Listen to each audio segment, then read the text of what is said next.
대만 상공에서 중국의 J-10 전투기가 추락하며 아시아 긴장이 고조되었다. 이 사건은 중국의 군사적 도발과 대만 방공망의 대응으로 국제적 이목을 끌었다. J-10은 대만 방공식별구역 ADIZ에 무단 진입하며 위협적인 비행을 이어갔다. 추락의 원인은 뜻밖에도 대만의 첨단 방공 시스템에 의한 격추로 밝혀졌다. 격추의 주역은 대만의 최신 패트리어트 PAC-3 미사일로 확인되었다. 이 사건은 중국의 군사적 자신감에 큰 타격을 주며 지역 안보를 뒤흔들었다. 대만은 이 사건을 계기로 방공 능력의 우수성을 세계에 과시했다. 중국은 추락 원인에 대해 침묵하며 내부 조사에 착수한 것으로 알려졌다. 지금부터 이 충격적인 사건의 내막과 숨겨진 진실을 하나씩 파헤쳐보자. 사건은 2025년 5월 8일 대만 남서부 ADIZ에서 시작되었다.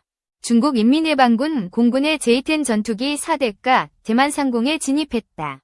이들은 대만 해협 중간선을 넘어 위협적인 기동을 반복하며 도발했다.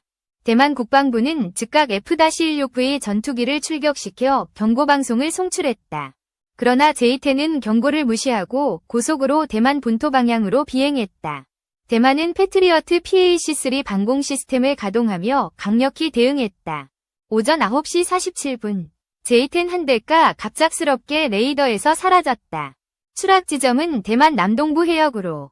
잔해는 빠르게 수거되었다. 대만 국방부는 중국 전투기가 격추되었다 고 공식 발표했다. 이 발표는 아시아를 넘어 전 세계에 충격적인 파문을 일으켰다. J-10은 중국의 대표적인 4.5세대 전투기로 기동성이 뛰어나다. 중국은 이를 통해 대만과 남중국해에서 군사적 우위를 과시해왔다. 이번 사건은 J-10이 대만 상공에서 처음으로 격추된 사례였다. 대만은 격추 무기로 패트리어트 PAC-3 미사일을 사용했다고 밝혔다. PAC-3는 미국이 제공한 최신 방공 시스템으로 정밀 타격이 가능하다. 이 미사일은 20km 고도에서도 전투기를 요격할 수 있는 성능을 갖췄다. 대만은 2020년대 초반부터 PAC-3를 대거 배치하며 방공망을 강화했다. 중국은 J-10의 추락을 기계적 결함으로 주장하며 격추를 부인했다. 그러나 위성 데이터와 잔해 분석은 대만의 격추 주장을 뒷받침했다.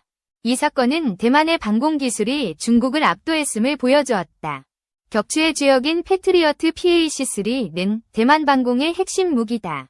이 시스템은 레이더와 미사일이 결합된 첨단 방공 플랫폼이다. PAC-3는 고속으로 이동하는 표적도 정밀하게 요격할 수 있다. 대만은 이 시스템을 타이페이와 가오슝 등 주요 도시에 배치했다. 5월 8일, 대만의 레이더는 J-10의 위협적인 비행 경로를 포착했다. PAC-3는 10초 이내에 발사 준비를 완료하며 신속히 대응했다. 미사일은 J-10의 엔진부를 정확히 타격하며 전투기를 무력화했다. 추락한 J-10의 잔해는 대만 해군이 빠르게 회수해 분석했다. 분석 결과 PAC-3의 파편이 J-10의 동체를 관통한 것으로 확인되었다. 대만은 이 사건을 통해 PAC-3의 실전 능력을 세계에 입증했다. 중국의 J-10은 대만 ADIZ에 자주 진입하며 무력 시위를 벌였다. 2021년 10월 4일, 중국은 56대의 군용기를 대만 상공에 띄웠다. 이 중 J-10은 기동성과 화력으로 중국의 주력 전투기 역할을 했다. 중국은 대만을 압박하며 독립 세력을 타격할 능력을 과시했다. 그러나 이번 격추로 중국의 군사적 자신감은 큰 도전을 받았다. 중국은 J-10의 추락을 내부적으로 조사하며 공식 입장을 피했다. 중국 매체는 기술적 문제로 추락했다고 간략히 보도했다. 그러나 웨이보에서는 대만의 방공망이 예상보다 강력하다는 반응이 나왔다. 중국 군사 전문가들은 J-10의 전자전 능력 부족을 지적했다. 이 사건은 중국 공군의 취약점을 노출하며 전략 재검토를 촉발했다. 대만은 이번 사건으로 국제사회에서 방공 능력을 인정받았다. 미국은 대만의 패트리어트 시스템 성공에 즉각 찬사를 보냈다. 미 국무부는 대만의 방어 능력은 지역 안정에 기여한다고 밝혔다. 일본과 호주도 대만의 방공 기술에 깊은 관심을 표명했다. 대만은 이 사건을 계기로 추가 무기 도입을 논의하기 시작했다. 특히 F-35 스텔스 전투기와 추가 PAC-3 배치가 검토되었다. 대만 국방부는 어떠한 침투도 용납하지 않겠다고 강경히 선언했다. 이 사건은 대만 국민의 안보의식과 단결을 크게 강화했다. 대만 언론은 우리의 하늘을 지켰다 며 자부심을 드러냈다. 대만은 이 격추를 통해 중국에 강력한 경고 메시지를 보냈다. 격추 사건은 아시아 지역의 지정학적 긴장을 한층 고조시켰다. 중국은 대만 해협에서 추가 군사훈련을 예고하며 반발했다. 5월 9일 중국은 제-26 전투기와 H-6 폭격기를 대거 출격시켰다. 대만은 이에 맞서 F-16V와 경국호 전투기로 즉각 대응했다. 미국은 루스벨트 항모전단을 남중국해에 배치하며 견제를 강화했다. 일본은 오키나와 기지에서 해상 초계기를 띄우며 상황을 주시했다. 이 사건은 미중 갈등에 새로운 불씨로 작용하며 국제적 우려를 낳았다. 유엔은 양측의 자제를 촉구한다 며 긴장 완화를 요청했다. 그러나 중국과 대만은 서로를 비난하며 강경한 입장을 고수했다. 이 사건은 아시아 안보의 불안정성을 세계에 다시 한번 보여주었다. 격추의 배경에는 대만의 방공기술 혁신이 있었다. 대만은 2010년대부터 방공망 현대화에 막대한 예산을 투입했다. 패트리어트 PAC-3 외에도 천공-3 미사일 시스템을 배치했다. 이 시스템들은 중국의 전투기와 미사일을 효과적으로 요격한다. 대만은 미국과 긴밀히 협력하며 최신 레이더 기술을 도입했다. 특히 AN, MPQ-65 레이더는 J-10의 스텔스 기동을 탐지했다. 대만은 인공지능 기반의 방공 시스템을 통해 반응 속도를 높였다. 이 기술은 실시간으로 위협을 분석하며 최적의 요격 경로를 계산한다. 대만의 방공망은 중국의 전자전 공격에도 견고히 작동했다.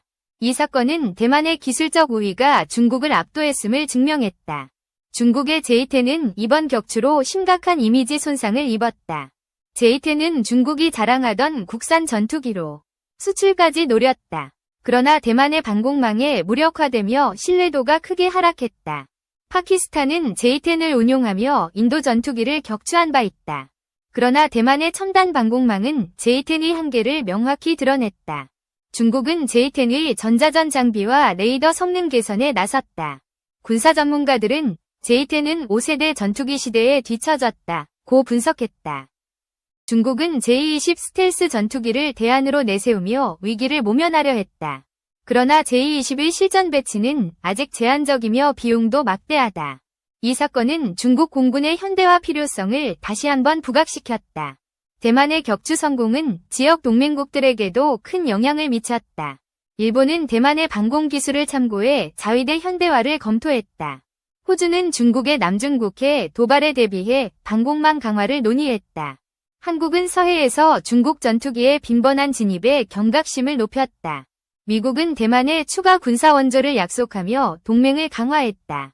이 사건은 아시아 국가들에게 중국의 군사적 위협을 경고했다. 대만은 자유와 민주주의를 수호한다 며 국제적 지지를 호소했다. 중국은 대만의 발표를 터무니없다 며 강하게 반박했다.